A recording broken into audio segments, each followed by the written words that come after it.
चढ़ावा चोरी मामले में चंपत राय के बयान के बाद श्री राम जन्मभूमि तीर्थ क्षेत्र में हलचल तेज हो गई है। आज सुबह सुबह ट्रस्ट के कोषाध्यक्ष गोविंद देवगिरी जी चंपत राय से मिलने पहुंचे। चंपत राय के इस्तीफे के बाद पहली बार गोविंद देवगिरी और चंपत राय की मुलाकात हो रही है।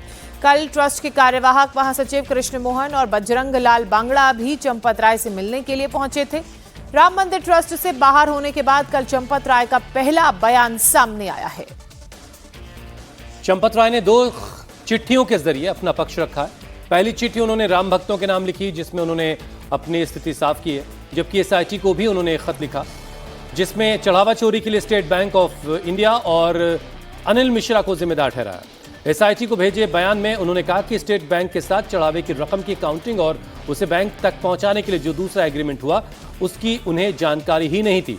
इस एग्रीमेंट पर उनके साइन भी नहीं है। स्टेट बैंक और राम मंदिर ट्रस्ट के बीच जो दूसरा एग्रीमेंट हुआ उस पर अनिल मिश्रा के दस्तखत है।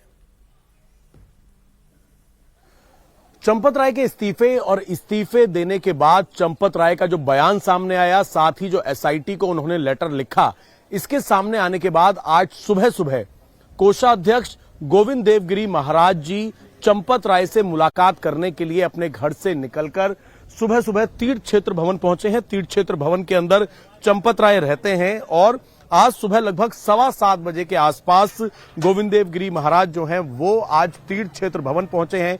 चंपत राय यहां पर मौजूद है। चंपत राय से बातचीत की जा रही है, उनके साथ एक बैठक चल रही है। असल में चंपत राय ने जब इस्तीफा दिया, उस इस्तीफे के बाद गोविंद देवगिरी महाराज जो कि कोषाध्यक्ष हैं, उन्होंने तब एक प्रेस कॉन्फ्रेंस भी की, बयान भी दिया और अनिल मिश्रा की लापरवाही इस पूरे चंदा चोरी केस के अंदर उन्होंने बताई। हालांकि चंपत राय को लेकर उनकी जो बातें थी वो यही थी कि चंपत राय की इसके अंदर कोई लापरवाही नहीं है। चंपत राय से फिलहाल ये बैठक जो है चल रही है। असल में इस्तीफा होने के बाद चंपत राय ने कल अपना एक बयान जारी किया। उस बयान में ये कहा कि जो मेरे ऊपर आरोप लगाए जा रहे हैं, जब एसआईटी की पूरी रिपोर्ट आ जाएगी उसके बाद मैं क्रमानुसार अपने ऊपर लगे आरोपों पर जवाब दूंगा। और उसके बाद एक एसआईटी को लिखा हुआ लेटर भी चंपत राय का सामने आया, जिसमें चंपत राय ने एसआईटी को लेटर लिखते हुए कहा कि एसबीआई बैंक की पूरी जिम्मेदारी थी, एसबीआई बैंक ने एसओपीज को फॉलो नहीं करवाया। साथ ही जो एक एसओपीज का यानी कि जो दिशा निर्देश का एक लेटर बना था 2025 में, उसमें चंपत राय ने कहा कि उनके हस्ताक्षर नहीं थे, बिना उनकी जानकारी के सब कुछ हुआ और इसमें पूरी लापरवाही उन्होंने अनिल मिश्रा और साथ ही एसबीआई बैंक पर डाल दी।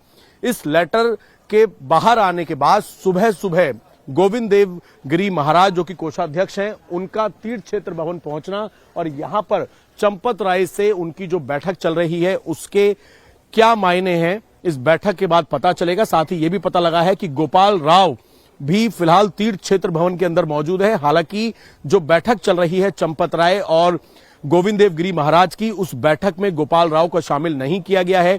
इस बैठक के बाद किस तरीके के कोई बयान गोविंद देवगिरी महाराज के निकलकर सामने आते हैं वो देखना होगा, क्योंकि अपने पत्रों के माध्यम से चंपत राय ने खुद को पाक साफ बताने की कोशिश करते हुए पूरी जिम्मेदारी एसबीआई बैंक और साथ ही अनिल मिश्रा के ऊपर डाल दी है। कैमरामैन अमित ठाकुर के साथ अभय पराशर, इंडिया टीवी, अयोध्या।